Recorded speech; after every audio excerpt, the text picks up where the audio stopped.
Antisipasi penyakit musim pancaroba.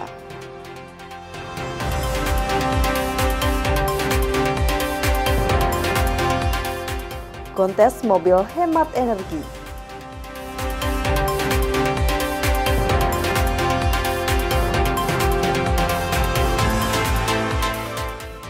Kue pai aneka varian.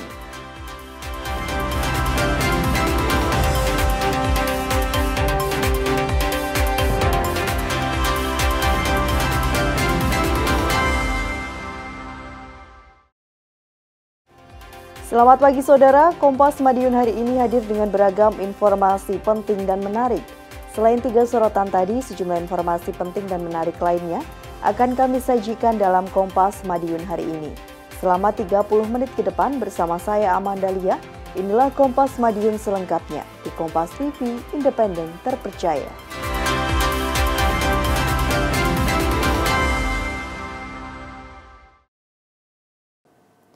Saudara, memasuki musim peralihan dari kemarau ke penghujan, masyarakat diminta waspada terhadap penyakit menular infeksi saluran pernafasan atau ISPA, demam berdarah, dan cikungunya. Dinas Kesehatan Kabupaten Madiun telah melakukan sejumlah langkah antisipasi untuk menghadapi peningkatan kasus penyakit tersebut.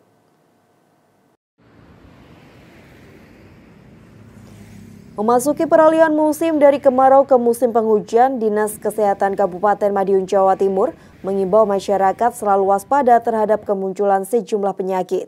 Sejumlah penyakit tersebut diantaranya adalah infeksi saluran pernafasan atau ISPA, influenza, demam berdarah dengue, sampai dengan penyakit cikungunya.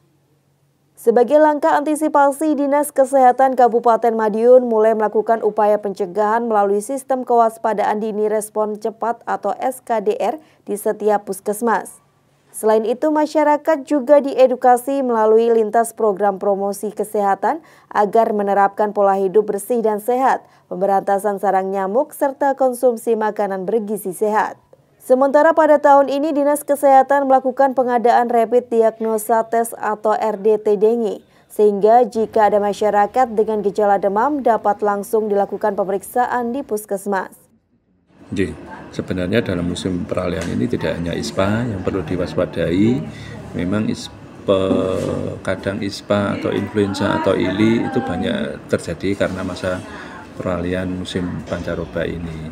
Ada beberapa penyakit yang juga perlu diwaspadai, yaitu demam berdarah, kemudian cikungunya yang perlu diwaspadai terkait perubahan musim kali ini, seperti itu. Nah, untuk itu Dinas Kesehatan sudah melakukan beberapa upaya, yaitu melalui sistem kewaspadaan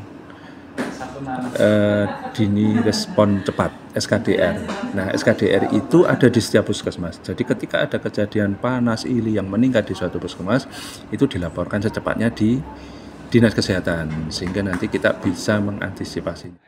Terkhusus ISPA, Dinas Kesehatan Kabupaten Madiun mendata di bulan September kemarin, jumlah penderita ISPA pada balita sebanyak 131 pasien dan untuk dewasa sebanyak 1.260 pasien. Sedangkan demam berdarah dan cikungunya belum ada peningkatan signifikan. Tim Liputan Kompas TV Madiun, Jawa Timur. Saudara, memasuki musim penghujan, Badan Penanggulangan Bencana Daerah Kabupaten Madiun, Jawa Timur memastikan early warning system atau sistem peringatan dini kebencanaan berfungsi dengan baik. Personil BPBD mengecek satu persatu dari 11 EWS, mulai EWS banjir hingga longsor.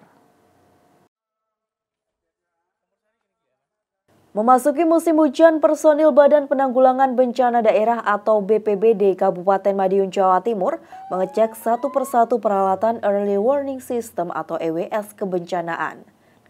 Pengecekan ini untuk memastikan alat peringatan dini bencana tersebut berfungsi dengan baik dan maksimal, sehingga EWS mampu memberikan peringatan dini ke masyarakat sekitar jika terdapat potensi bencana. Sistem peringatan dini kebencanaan milik BPBD ini merupakan rangkaian elektronik berbasis sensor yang dipasang lengkap dengan sirine.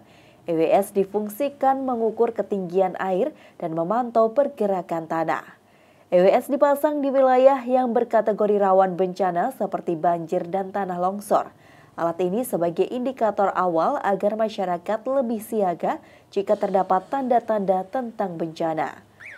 Di Kabupaten Madiun terdapat 11 titik lokasi yang dipasang alat Early Warning System atau EWS. Rinciannya 8 titik merupakan EWS banjir dan 3 titik merupakan EWS pendeteksi longsor.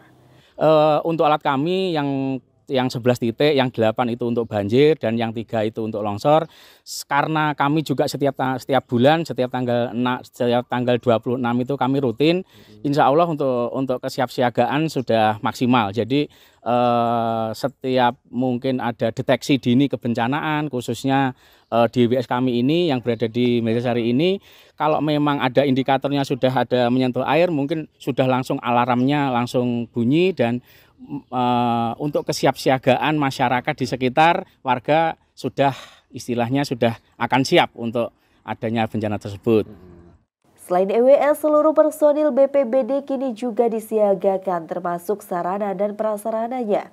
Mereka telah diberikan pelatihan khusus agar siap terjun ke lapangan saat terjadi bencana. Tim Liputan Kompas TV, Madiun, Jawa Timur.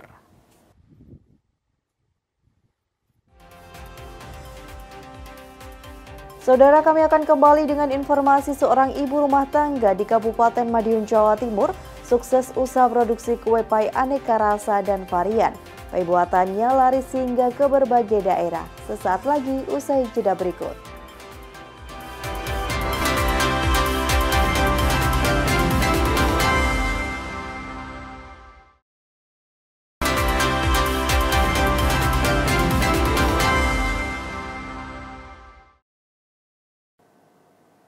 Masih bersama saya Amanda Lia dalam Kompas Madiun.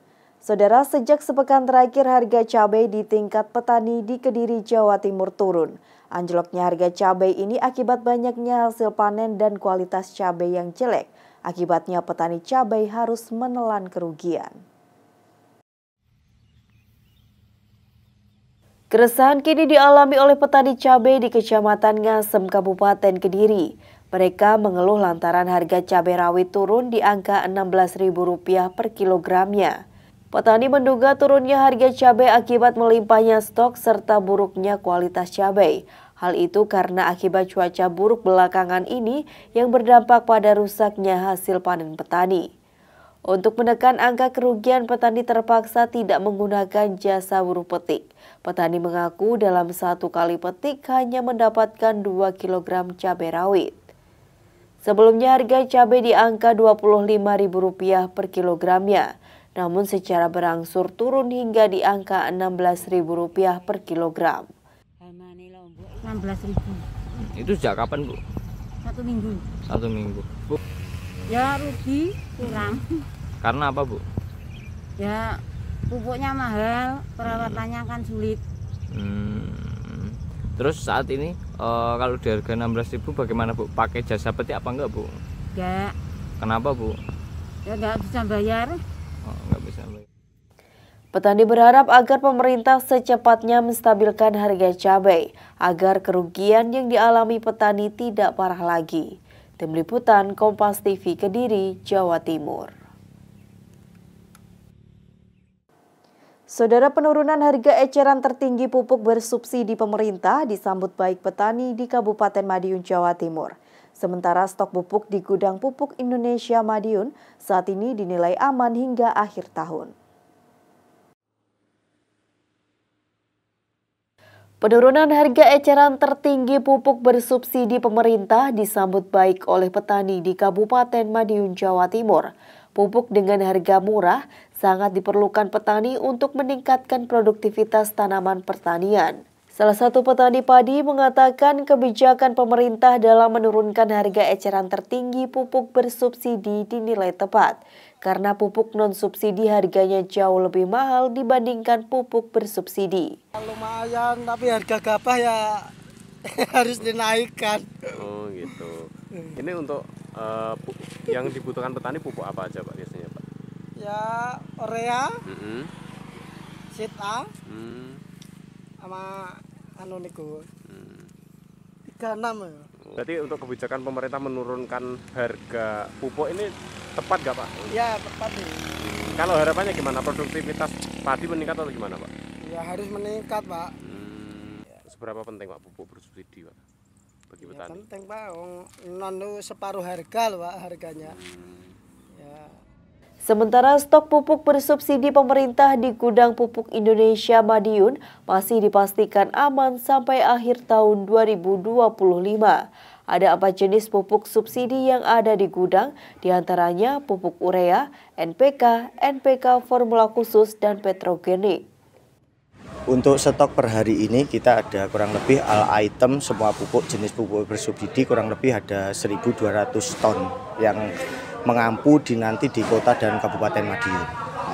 Stok segitu mencukupi sampai kapan?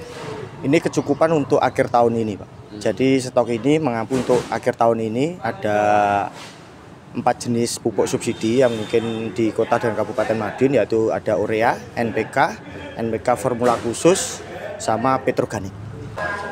Ini untuk mencukupi kebutuhan petani pangan, padi seperti padi dan lain-lain. Ini kebetulan tahun ini juga dianggarkan untuk pupuk ZA. Mungkin kami belum ada stok karena pengajuan di RDKK tahun depan. Nanti insya Allah kebutuhan ZA ini untuk petani tebu juga sudah terrealisasi untuk pupuk bersubsidinya bagi petani. Pupuk bersubsidi jenis urea turun harga dari semula Rp2.250 per kilogram menjadi Rp1.800 per kilogram. Pupuk NPK turun harga dari semula Rp2.300 per kilogram menjadi Rp1.840 per kilogram. Sedangkan pupuk jenis NPK formula khusus turun dari harga Rp3.300 per kilogram menjadi Rp2.640 per kilogram. Pupuk ZA turun dari Rp1.700 per kilogram menjadi Rp1.360 per kilogram. Dan organik turun dari Rp800 menjadi Rp640 per kilogram. Bidang Sarana dan Prasarana Dinas Pertanian Kabupaten Madiun menyebut sejak tanggal 22 Oktober kemarin, Bidang Sarana dan Prasarana Dinas Pertanian Kabupaten Madiun menyebut sejak tanggal 22 Oktober kemarin, pihaknya telah mensosialisasikan penurunan harga pupuk bersubsidi ke penyuluh untuk diteruskan ke kios pupuk.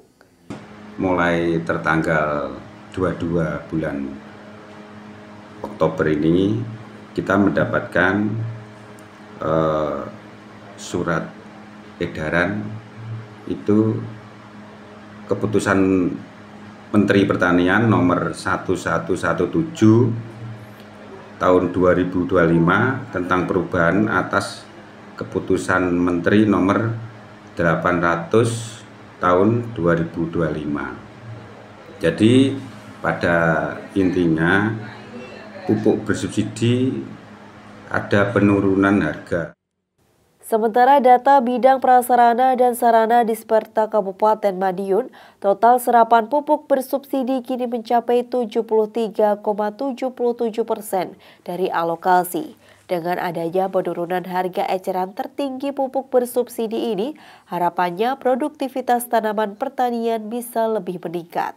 Tim Liputan Kompas TV, Madiun, Jawa Timur.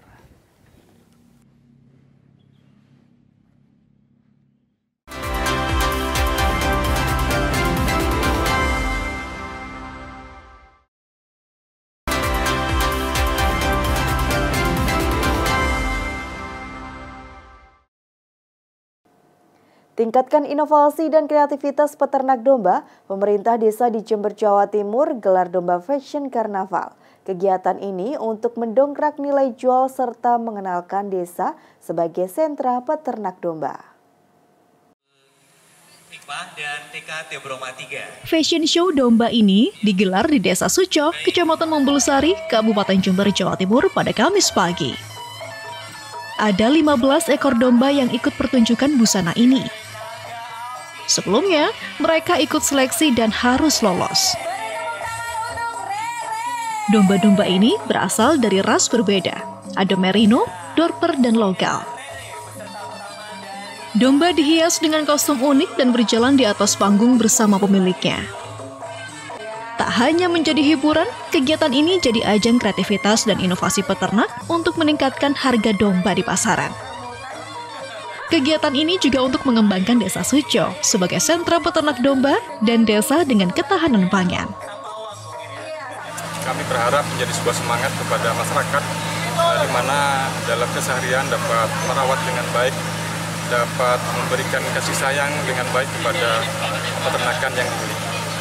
Oleh karena itu kami mendorong sebuah bentuk peternakan yang berada di Desa Suco dalam rangka perkembangan perekonomian yang ada di tengah kehidupan masyarakat. Bagi bisnis peternakan kan Pak, kalau memang ini sudah masuk ke vision nanti kan harganya lebih mahal Mas. Satu. Yang kedua, untuk orang-orang di sini kan biasanya kalau sudah ada visionnya kan semuanya ikut ternak semua gitu maksudnya. Jadi tidak kekurangan itu sudah. Selain keindahan busana, kesehatan, kejinakan domba, dan postur tubuh domba juga dinilai sebagai pembenar. Hernawan Mustika, Kompas TV, Jember, Jawa Timur.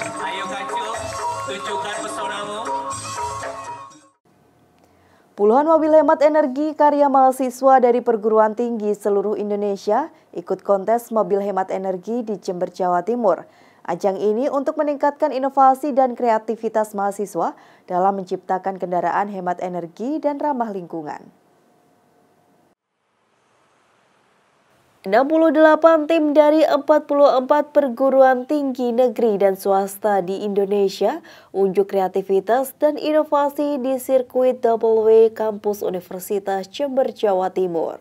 2 kategori dilombakan dalam kontes ini, kategori mobil prototipe dan kategori urban concept yang masing-masing memiliki perbedaan seperti mesin penggerak dan bahan bakar diantaranya bensin, etanol maupun listrik. Mobil mereka akan melintas sirkuit kampus Universitas Jember sebanyak 6 putaran yang masing-masing putaran berjarak 1,9 km, sehingga total yang ditempuh kurang lebih 11,4 km. Seperti namanya, kontes mobil hemat energi akan dinilai seberapa hemat bahan bakar yang digunakan mobil karya mahasiswa tersebut. Ini sebenarnya esensinya, dan itu juga akan disampaikan oleh Pak Direktur Bilmawa secara video nanti dalam sambutannya itu. Ini semata-mata sebagai suatu ajang silaturahmi, ajang koordinasi, saling asah, saling asuh antar mahasiswa, dan syukur kalau ada inovasi-inovasi baru yang bisa dikemukakan. Prinsipnya itu sebenarnya. Jadi juara bukan satu-satunya tujuan, tapi yang paling penting tadi itu, ya, membangun silaturahmi dan juga ajang istilahnya kompetisi inovasi dalam kerangka sekali lagi untuk meningkatkan skill dari adik-adik mahasiswa kita. Tak hanya menampilkan mobil hemat energi, para peserta optimis dengan karyanya meski dihadapkan dengan sirkuit yang berbeda dengan latihan sebelumnya dan kondisi aspal yang tidak rata. Kalau untuk tantangannya penyesuaian sirkuit aja sih Mas. Ya. Terus sama tracknya yang nggak rata. Persiapan khusus seperti apa yang dilakukan sebenarnya? Kalau persiapannya kami melakukan pengujian tiap hari di kampus Mas. Butuh persiapan berapa lama ini? Kami dari awal tahun Mas mempersiapkannya Mas. Sudah berapa kali ini ikut? Saya tahun kedua Mas. Tahun kedua ya. Kontes mobil hemat energi merupakan program Kementerian Pendidikan Tinggi, Sains dan Teknologi Republik Indonesia sebagai ajang kreativitas dan inovasi mahasiswa, ajang silaturahmi, koordinasi antar mahasiswa. Tim Liputan Kompas TV Jember, Jawa Timur. Saudara, 136 atlet sepeda downhill beradu kecepatan dan ketangkasan di Bukit Klemuk, Kota Batu. Jalur yang licin setelah diguyur hujan membuat adu kencang para pembalap dalam menuruni bukit ini semakin seru. Pembalap tuan rumah dari Kota Batu keluar sebagai juara umum dalam kejuaraan downhill kali ini. Indonesia Downhill seri ketiga digelar di Bukit Klemuk, Kota Batu, Jawa Timur, Sabtu dan Minggu. Di seri pamungkas ini, para pembalap sepeda downhill berusaha mencatatkan waktu tercepat. Bukit Klemuk yang memiliki lintasan turun yang terjal menjadi tantangan tersendiri bagi para pembalap dari dalam dan luar negeri. Hujan yang terus mengguyur wilayah Kota Batu membuat lintasan menjadi licin dan semakin menantang. Dalam Indonesia Downhill seri ketiga ini, pembalap tuan rumah asal Kota Batu, Pandu Satrio, keluar menjadi juara. Tak hanya menjadi juara di seri ketiga, Pandu yang memulai debut di klasmen elite juga berhasil menjadi juara umum. Menurut Pandu, konsisten dalam berlatih menjadi kunci kemenangannya. Lintasan yang basah akibat guyuran hujan tak lantas membuat Pandu menyerah untuk mencatat waktu terbaiknya. Sangat lama sekali pastinya. Nggak cukup cuma 1 tahun atau 2 tahun, nggak cukup. Jadi benar-benar harus dilatih mentalnya, dilatih fisiknya, jadi biar bisa lebih siap untuk race ke depannya. Melihat cuaca tadi hujan kan, gimana nanti perasaan bisa terbayang juara ini? Melihat cuaca, awalnya grogi, cuman ya udah, yang penting fokus aja, visualisasi yang banyak, membayangkan track yang bakal yang licin yang mana, udah tinggal fokus diri sendiri aja, nggak peduli orang lain.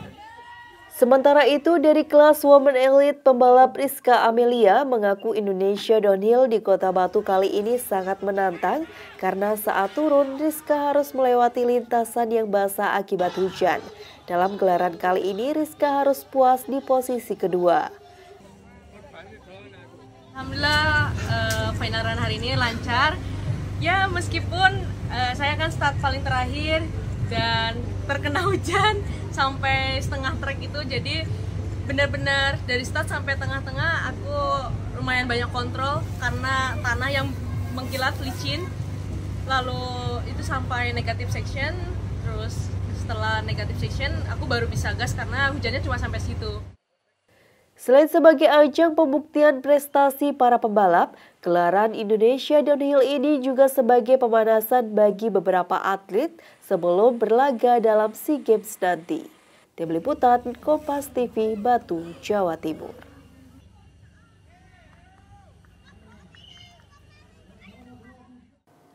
Saudara, seorang ibu rumah tangga di Kabupaten Madiun, Jawa Timur, sukses usaha produksi kue pai aneka rasa dan varian. Pai buatannya tidak hanya laku di Madiun, namun juga keluar daerah. Pai susu di tangan Yuli Maisawati tidak hanya sekedar kue kering rumahan, namun juga bisa menjadi peluang usaha hingga dikirim ke mancanegara. Sejak 2019, warga desa Sidodadi, Kecamatan Bejayan, Kabupaten Madiun, Jawa Timur ini telah menekuni usaha kue pai yang dikenal dengan nama brand Rasa Kupai. Dengan menargetkan pasar masyarakat kelas menengah terutama anak muda, pai homemade buatan wanita 40 tahun itu kini menjadi salah satu pilihan oleh-oleh kualitas premium dari Madiun. Tak hanya pai susu, ia juga mengembangkan varian lain, seperti pai brownies, pai blueberry cheese, dan pai strawberry cheese. Selain aneka pai, Yuli juga mengembangkan sejumlah jenis cookies, biji kopi, hingga kue kering lain yang biasanya diproduksi saat momen lebaran. Selama produksi, ia dibantu 2 orang karyawan, sementara kapasitas produksi per hari mencapai 50 box beragam pai. Salah seorang pembeli mengaku rasa kue pai buatan Yuli cukup lezat dan berkualitas premium, terutama untuk varian pai susu dan pai brownies yang menjadi favorit kalangan pelanggan Gen Z. Pai produksi Rasa Kupai juga cocok untuk oleh-oleh saat berkunjung ke sanak saudara. Tadi beli apa? Oh, ini tadi beli pai. Apa yang variannya apa aja? Ini tadi beli yang brownies, terus ada yang abon, ada blueberry cheese tart sama susu, pai susu. Kenapa beli di sini? Ini mau udah langganan sih, karena kan enak ya, selain enak juga harganya juga terjangkau, terus ya kualitasnya premium gitu. Berapa harganya? Dengan tingkat peminat kue pai yang cukup tinggi, dalam sebulan Rasa Kupai bisa menghasilkan omset hingga puluhan juta rupiah. Sedangkan untuk produk lain seperti cookies telah dikirim hingga ke luar negeri seperti Brunei Darussalam dan menyusul ke Jepang. Produk Rasa Kupi ini ada aneka pai, dari pai susu, pai brownies, pai strawberry cheese tart, blueberry cheese tart, ada pai abon, pai kelapa tart, pai makaroni style, dan ada pai durian dan pai kurma. Nah, dari sekian varian ini yang paling diminati pelanggan yang mana? Untuk varian yang paling diminati pelanggan itu adalah pai susu. Satu kotak kue pai isi 3 pieces biasanya dijual dengan harga Rp20.000. Sementara untuk penjualan rasa kupai sudah bisa didapat di beberapa toko oleh-oleh di rest area, bandara, stasiun hingga menjadi mitra salah satu brand klinik kecantikan di Surabaya, Magetan, dan Madiun. Tim Liputan Kompas TV, Madiun, Jawa Timur. Saudara, sebelum mengakhiri perjumpaan kita hari ini, berikut kami sampaikan informasi perakiraan cuaca tanggal 29 dan 30 Oktober 2025 untuk wilayah Madiun dan sekitarnya yang kami olah dari data Badan Meteorologi, Klimatologi, dan Geofisika.